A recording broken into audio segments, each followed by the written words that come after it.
सावधान, सोलापूर विमानतळावर नोकरीचे आमिष दाखवून फसवणुकीचा नवीन प्रकार झाले सक्रिय। सोलापूर विकास मंचचे तरुणांना आवाहन।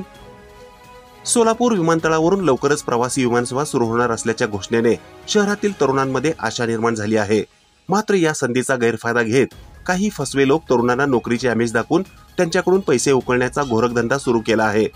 सोलापूर विमानतळावर नोकऱ्या उपलब्ध आहेत अशा खोट्या जाहिराती आणि फोन कॉल्सद्वारे बेरोजगार तरुणांची फसवणूक केली जात आहे।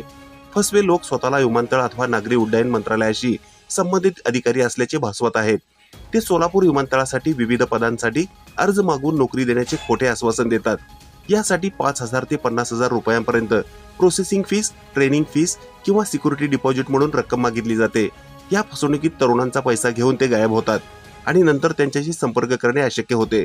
या संदर्भात सोलापूर विकास मंचचे सदस्य विजय कुंदन जाधव म्हणाले, माझ्याकडे अनेक वेळा लोकांच्या कॉल्स येतात जिथे ते सोलापूर विमानतळावर नोकरीसाठी अर्ज कसा करायचा अशी विचारणा करतात। मला स्वतःला काही फसवे कॉल आले आहेत ज्यात मला खोट्या जाहिरातींचा अनुभव आला।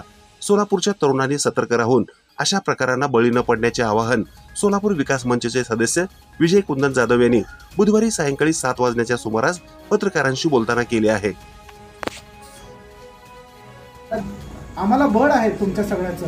आता आपल्या इथं सगळे सनदी लेखापाल देखील बसलेले आहेत। जर ह्याचं मॉनिटरायझेशन मध्ये जर ह्या सगळ्या कामांचा जर हिशोब करायचा गेला तर काही हजार कोटी रुपयांमध्ये आम्ही हे काम सगळ्या सोलापूरकरांना केलेलं आहे। आमदार, खासदार आणि मंत्रींना देखील हे काही गोष्टी जे शक्य नव्हत्या त्या देखील तुमच्या सगळ्यांच्या सहकार्यामुळे आम्ही हे सगळ्या गोष्टी शक्य करू।